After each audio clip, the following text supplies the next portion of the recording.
মাছ চাষি ভাই বন্ধুরা, আসসালামু আলাইকুম। দেশ এবং দেশের বাহির থেকে যে যেখান থেকে আমার এই ভিডিওটি দেখতে পাচ্ছেন, ভিডিওটি ভালো লাগলে একটি সাবস্ক্রাইব করে রাখবেন পরবর্তী নতুন ভিডিও দেখার জন্য।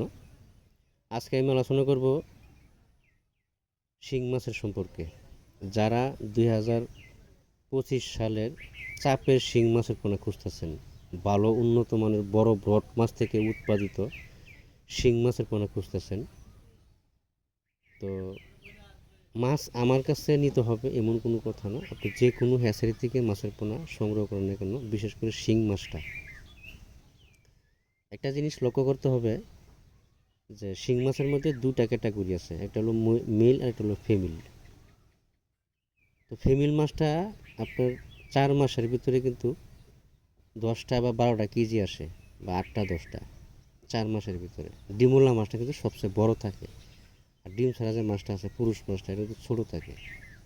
পুরুষ মাছটা 4 মাসে 40টা 45টা বা 35টা 50টা এরকম কেজি আসে। তাহলে আপনার লাভ কোনটা?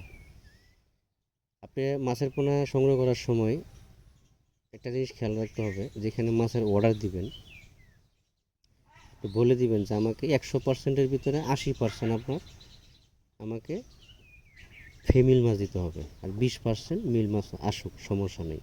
বাছাইকৃত ক্ষেত্রে 20%টা যাইতেই পারে, স্বাভাবিক। তো এই জিনিসগুলো আপনাকে ফলো করতে হবে। আপনি যদি অ্যাভারেজে মাছের পোনা সংগ্রহ করেন, মেল ফিমেল 50-50, অনেক সময় আছে যে 80% 70% এমনি ফিমেল মাছ গেল বা মেল মাছ গেল, ফিমেল গেল না। তে আপনি দীর্ঘ মাস খাওয়াবেন, মাছ বড় হবে না, ওই যে পুরুষ মাছ বেশি যাচ্ছে।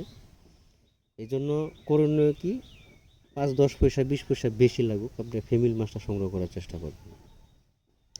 স্ক্রিনে যে মাছগুলো দেখানো হচ্ছে বা ভিডিওতে, এই মাছগুলো কেজিতে 400 থেকে 500 পিস 1 কেজি, 400 থেকে 500 পিস 1 কেজি। আজকে এই পর্যন্তই, সকলে ভালো থাকবেন।